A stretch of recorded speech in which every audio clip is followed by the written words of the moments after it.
Hello students, let's study the question. So the question is having assertion and reason. We have to select the correct option regarding this assertion and reason, whether these are correct or not. Assertion is biogas is an eco-friendly fuel. ये तो सही दिया हुआ है. Biogas की अगर हम बात करें, बायोगैस होता क्या है? Biogas is mixture of gases, and this gas is containing predominantly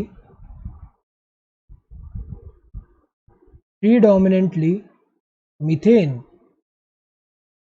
सो जो मिक्सचर ऑफ गैस है इसमें ज़्यादा अमाउंट में क्या होगा? मीथेन होगा. So depending on the source जो यूटिलाइज हो रहा है बायोगैस प्रोडक्शन में, यहाँ कंपोजिशन ऑफ बायोगैस अगर हम देखें, जो मिक्सचर ऑफ गैस में कंपोजिशन है वो डिफरेंट हो सकता है, लेकिन उसमें मीथेन जो होगा वो क्या होगा? ज़्यादा अमाउंट में होगा. तो ये इको फ्रेंडली का मतलब क्या हुआ कि ये एनवायरनमेंट को हार्म नहीं पहुँचा रहा. तो ये तो सही है, because it burns without smoke. So जब इसका बर्निंग हो रहा है सो स्मोक रिलीज नहीं हो रहा. Leaves no residues. सो अगर हम देखें, जब फॉसिल फ्यूल का बर्निंग होता है तो हमें पता है कि कुछ अनबर्न्ड हाइड्रोकार्बन जो है रह जाते हैं, लेकिन इनका जब बर्निंग हो रहा है सो यहाँ पे कोई भी रेसिड्यूज नहीं रह रहे. तो अगर हम देखें इनके वजह से, अगर हम देखें ये इको फ्रेंडली है कि ये बिना स्मोक के बर्न हो रहा है और कोई भी रेसिड्यू इसमें लेफ्ट नहीं हो रहे इसके बर्निंग से. तो अगर हम देखें इसीलिए इको फ्रेंडली है. रीज़न क्या दिया है? Biogas is cheap source of energy.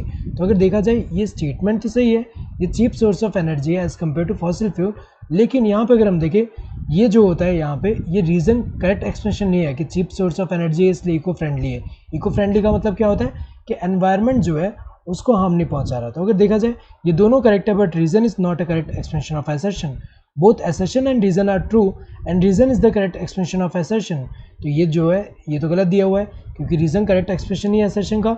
both assertion and reason are true but the reason is not the correct expression of the assertion. ये जो है ये सही है, दोनों true है but reason correct expression ही है assertion का. assertion is true but reason is false. तो ये वाला जो है ये तो गलत है क्योंकि रीज़न फॉल्स नहीं है, ट्रू है. Both assertion and reason are false, गलत है, दोनों फॉल्स नहीं है, दोनों ट्रू है. Correct answer would be the second one. Hope you understood the question. Thank you and all the best.